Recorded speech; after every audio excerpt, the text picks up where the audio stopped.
Bonjour Christine, bonjour Sandrine. Bonjour Lucien, bonjour Christine. Alors aujourd'hui, pour Radio Go, la radio des Gorenais, on est à l'entreprise EasyBarf. Donc on est parti, on va aller à la rencontre de David qui va nous présenter son entreprise et va nous présenter un petit quelque chose qui se fait au sein de son entreprise juste après. Allez, hop, on est parti. C'est David, le gérant de l'entreprise, qui va nous accueillir. Alors, je sais pas, on va frapper du coup. Ah, bonjour David. Bonjour. Ça va? Ça va très bien et vous? Ça va, merci. Bon. On vient te voir pour que tu nous expliques l'organisation, enfin qu'est-ce que tu fais dans ton entreprise. D'accord. Voilà. Et- Et puis, bah voilà. Eh ben, on va te suivre. Hein. Eh bien allons-y, c'est parti. Allez, c'est par là.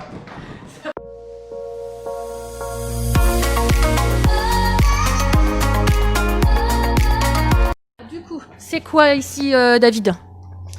Alors, ici, c'est notre zone de stockage, d'emballage et de carton. Donc, ce qu'on peut voir par là-bas au loin, c'est tous les cartons qui vont nous servir à emballer nos produits finis, c'est-à-dire l'alimentation pour chiens et chats avant que ça parte directement chez les clients. Donc, ce qu'on voit là, juste devant au premier plan, ce sont des pallbox et c'est dans ces gros bacs roses que l'on reçoit toutes nos matières premières qui vont être du poulet, de la dinde, du canard ou du lapin.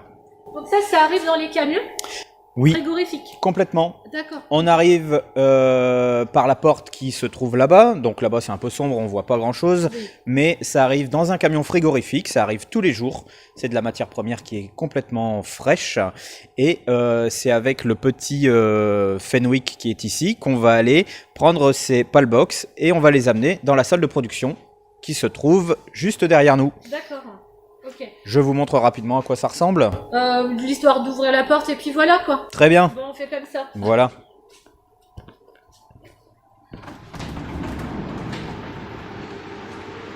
Je sais pas si on voit grand chose parce que toutes les lumières sont éteintes. Si, On est en fin de semaine et donc voilà, on voit quelques machines et c'est une salle qui est réfrigérée, Oui, environ, Il fait froid. environ 3 degrés. On travaille à peu près à 3 degrés. Merci David.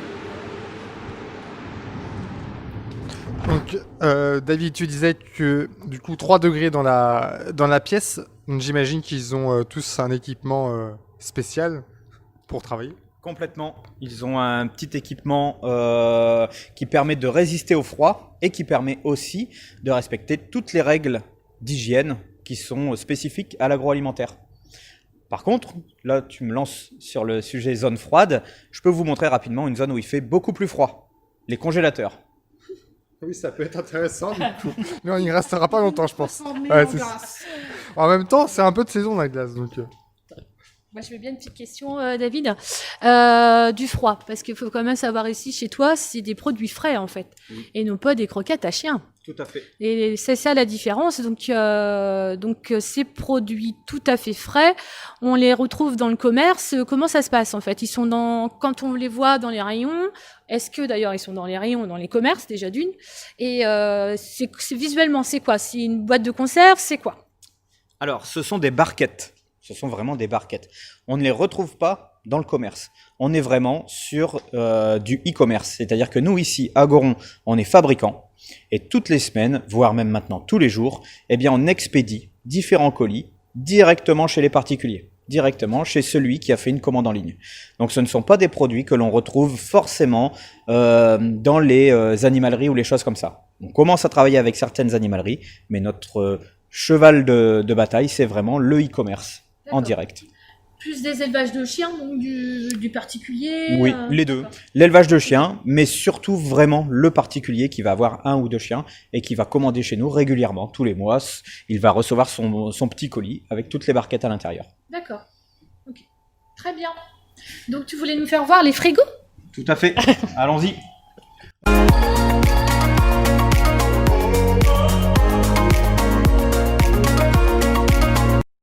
On y va, hein. Mais il fait froid.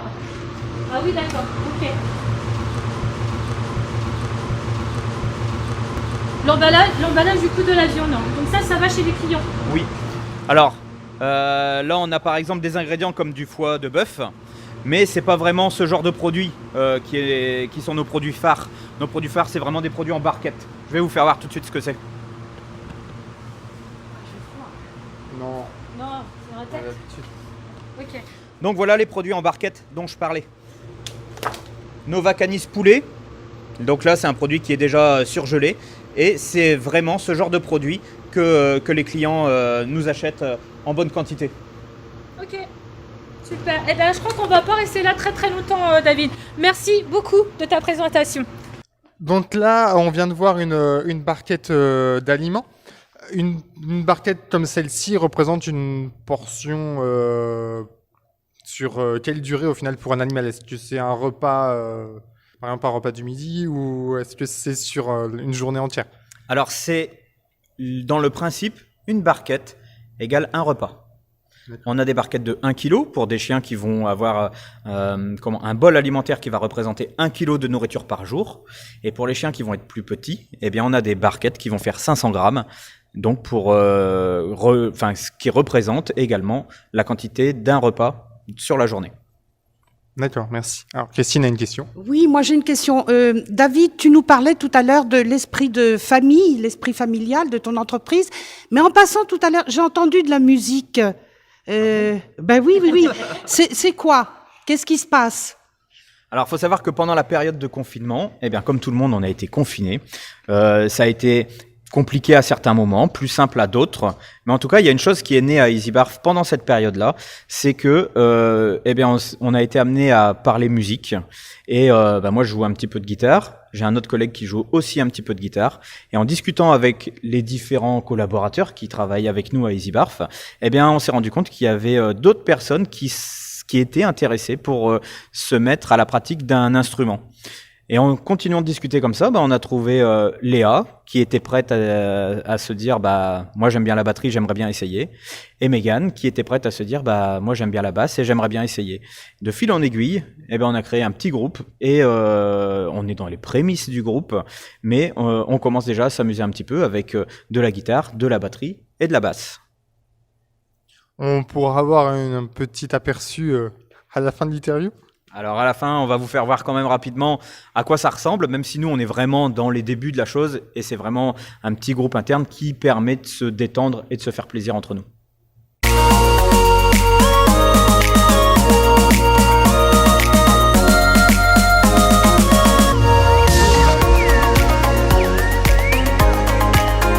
Donc David, quelques petites question un peu analogique par rapport à l'entreprise. Donc l'entreprise existe depuis combien de temps maintenant?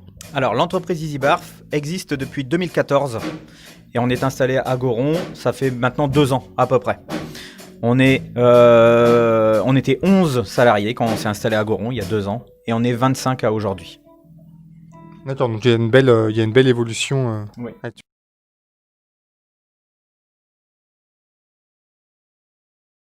Est-ce que vous avez déjà un nom de groupe? Oui. Donc notre nom de groupe est Batart. Est-ce que Batart? Oui. Est-ce que tu peux nous l'épeler? Alors BAT''ART. Ok. Et du coup, pour toi, Bat Art? Alors c'est tout bête et tout simple. Bat pour la chauve-souris parce que notre groupe a commencé pendant le confinement. Et comme il y a eu l'histoire de la chauve-souris qui a été mangée, etc., et que le coronavirus, même si chez Fin, c'est pas vraiment ça, mais du coup, voilà, Bat et Art, parce qu'on fait de l'art à notre façon, du coup. Ok. Très bien. Je vois que David s'est installé à son instrument, donc ils vont nous rejouer un petit morceau. Moi, je vais m'installer là-bas, tout tranquillement. Avant de rejouer, moi j'aimerais bien savoir le nom de chacun. Alors, Donc moi c'est Stéphane. enchanté Stéphane. Donc tu joues quoi toi Stéphane? De la guitare. Ça c'est une guitare. C'est une guitare. Et pour savoir jouer de la guitare, est-ce qu'il faut savoir faire du solfège? Non. Non? Non. Tu as appris comme J'ai ça? appris tout comme ça, tout à fait. Ok. Ouais, moi ça m'épate. Ça genre de choses, ça m'épate. Mon mari sait faire 2-3 notes et il a jamais fait de solfège non plus. Alors, ton nom? Léa. Léa. Donc Léa c'est... Batterie acoustique. Ok. Sans solfège non plus? Non, parce que je viens tout juste de découvrir la batterie, donc il y a que quelques mois, je n'avais encore jamais touché un instru. Donc c'est la grande découverte et bon, bah voilà, je me familiarise avec les différents fûts de la batterie et voilà quoi. D'accord, bah très bien. Ah bah ça, je suis vraiment épatée, moi. Pouvoir faire de la musique sans... Enfin, vous avez l'oreille musicale déjà, je pense. Alors là, de ce côté-là, on a Mégane. Mégane. Alors ça, c'est pas une guitare. C'est pas une guitare, c'est une basse. C'est une basse. Des fois, il y a des guitares électriques et une basse. On fait comment pour avoir la différence? Moi, j'y arrive pas. La différence physique, Ouais. ça va être au niveau des cordes, surtout parce que la basse, principalement, a que 4 cordes. D'accord. 4 cordes. Et la guitare, elle en a? Et les cordes sont plus épaisses sur la basse et fait un son du coup Plus grave, on va plus dire. grave, voilà. Plus grave. Plus grave. D'accord. Bon, bah, très bien. Qu'est-ce cette chose qui a plein de poils partout? Ça a été la première batterie. Première batterie. Ouais, batterie, du coup, électrique. Et du coup, c'est la première qu'on a eue, la première sur laquelle j'ai commencé à jouer Ok. avec le groupe. Donc voilà, c'est la différence entre l'acoustique et puis une batterie électrique. Ça, c'est mieux. Ça c'est autre chose. C'est plus joli. C'est à ton goût, en fait, parce que Ça fait plus vibrer quoi. C'est des sons différent, quoi. c'est Différent. Ouais.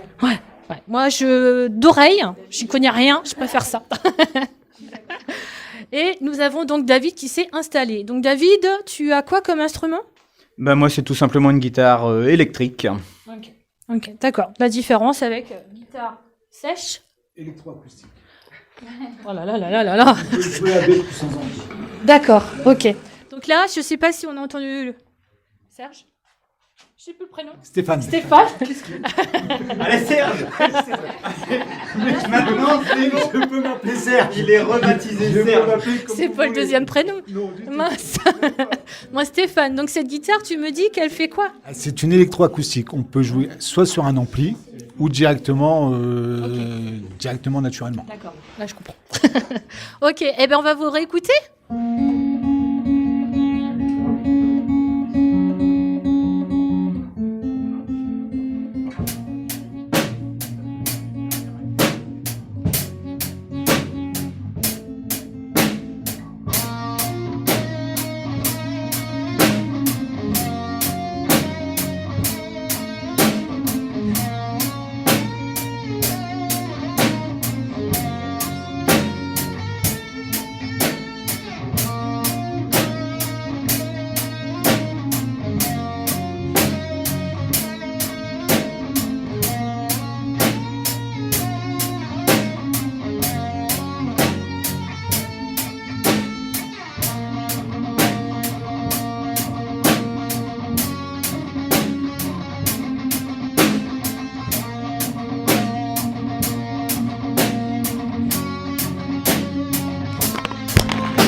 Bravo!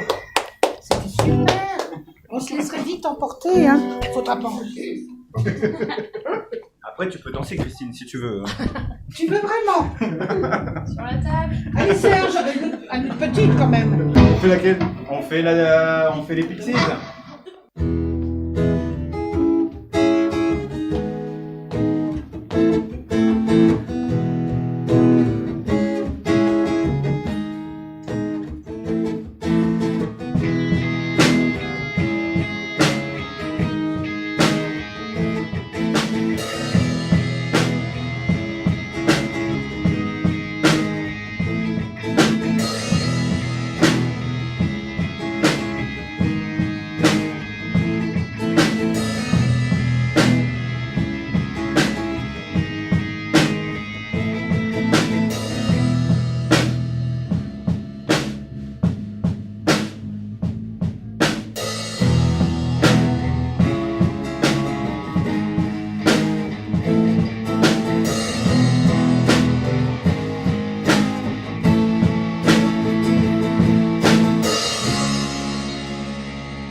Bravo.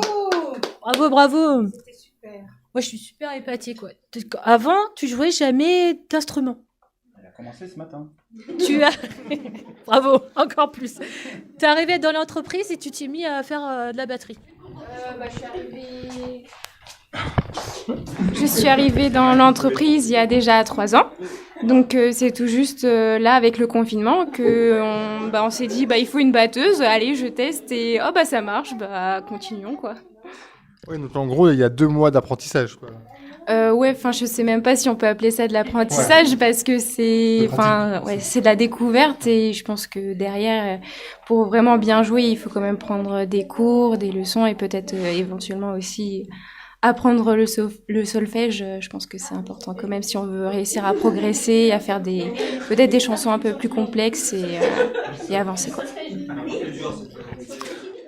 En tout cas, bravo à tous. Et Stéphane, qu'on a surnommé Serge, pour l'occasion. C'est son nom de scène. C'est son nom de scène d'artiste. Tu joues depuis combien de temps? Très longtemps que je joue, mais j'ai toujours joué tout seul. Jamais en groupe. Donc maintenant, en groupe, ça fait depuis le temps que je suis arrivé ici. Donc du coup, en ayant joué tout seul, ça doit pas être facile non plus de s'adapter à jouer en groupe. C'est un peu de pratique, un peu de découverte avec tout le monde. Et effectivement, ça vient avec le temps. En vrai, du coup, le groupe s'est formé pendant le confinement. Il faut savoir que du coup, Stéphane et David jouaient déjà un peu plusieurs instruments. Mais Léa et moi, du coup, on a débuté ensemble. Chaque instrument qu'on a choisi, en fait. En gros. D'accord. Chaque instrument que vous avez choisi, donc il y a autre chose que la basse, là? La basse, moi, à la base, j'étais arrivée un peu par hasard avec une guitare que j'avais chez moi. Sauf que cette guitare, elle faisait un son très très grave malgré elle. Et donc Serge a eu une illumination en me voyant avec une guitare qui fait un son grave, en me disant toi tu vas faire de la basse, ça t'irait bien. Et donc du coup j'ai acheté une basse. Et du coup voilà. Pour la petite histoire. Merci beaucoup. Merci.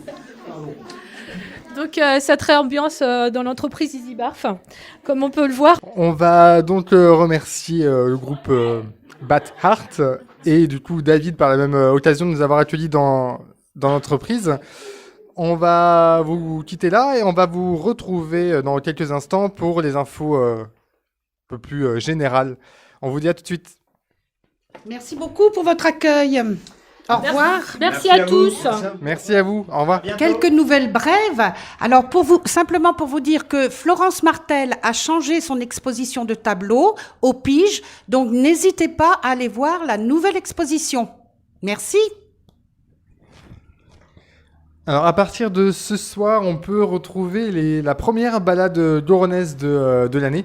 Donc, comme vous le savez, tous les étés, au mois de juillet, vous avez des balades qui vous sont proposées au cœur de Goron et autour de Goron. Alors, ce soir, la première balade, c'est la balade des Calvaires. Très bien, Lucien, merci. Moi, je voulais vous dire que la bibliothèque a rouvert ses portes, donc n'hésitez pas à aller emprunter des livres. Je voulais aussi vous dire mais on en reparlera, le 27 juillet, le don du sang, très important, on en a besoin. Christine, tu vas nous donner le mot de la fin, hein? Je te repasse le micro. Merci. Le dicton du jour. Les gens ont tendance à oublier leurs devoirs, mais se souviennent de leurs droits. C'est Indira Gandhi. Très bien, ok. Au revoir, bonne semaine.